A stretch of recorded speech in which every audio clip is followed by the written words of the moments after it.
Scientists who keep tabs on our atmosphere report that the level of carbon dioxide, the greenhouse gas that accounts for most global warming and climate change, is higher now than it's been since long before humans evolved.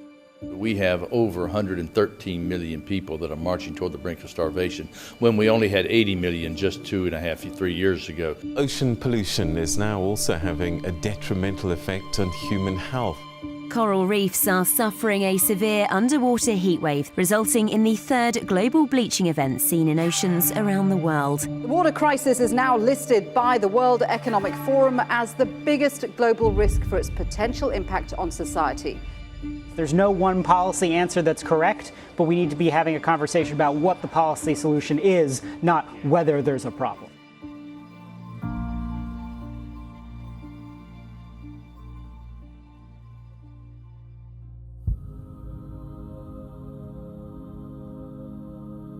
My name's Jamie Mitchell. I'm originally from Coffs Harbour, Australia, now residing in Sunset Beach, Hawaii.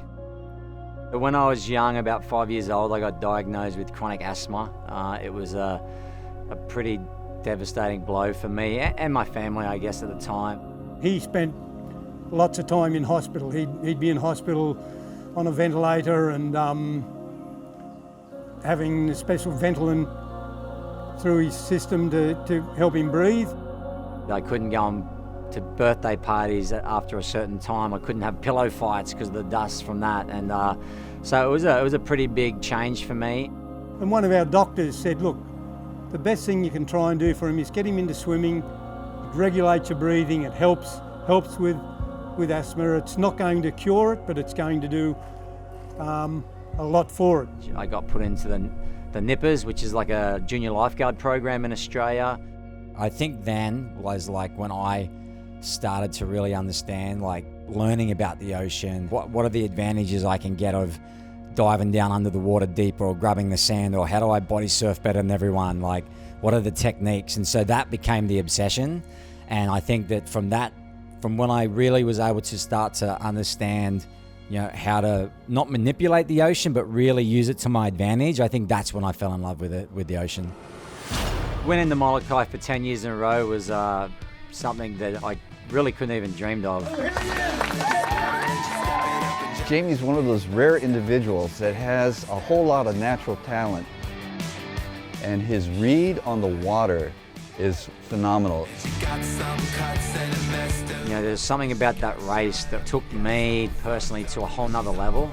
He gets in a higher gear and keeps going. When he hits the wall, he breaks through. You know, you'd hear all this talk about how this guy was going to beat me, and that just drove me to go as hard as I could.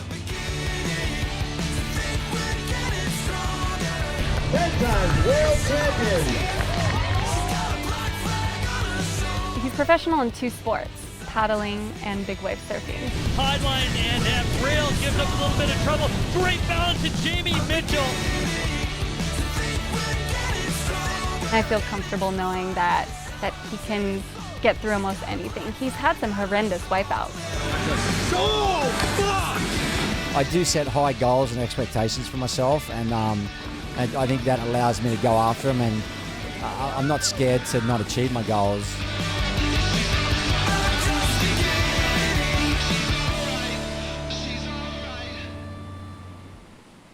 For me, it's really time. I took a good hard look at myself and said, I've taken so much from the ocean that now it's time for me to give back.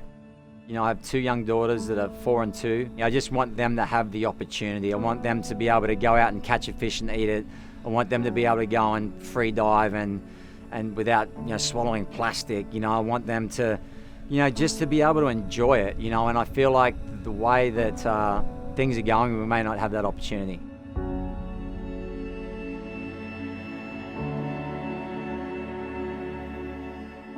We're one of the few universities in the world that has an island. And when you talk about doing sustainability, having an island's a huge advantage. Some people call them the 4 pillars of sustainability. Some people say it's the magic nexus. Food, the waste, energy, and water. Yeah, that's absolutely true. You know, things are all tied together, the nexus of those things all intersect each other.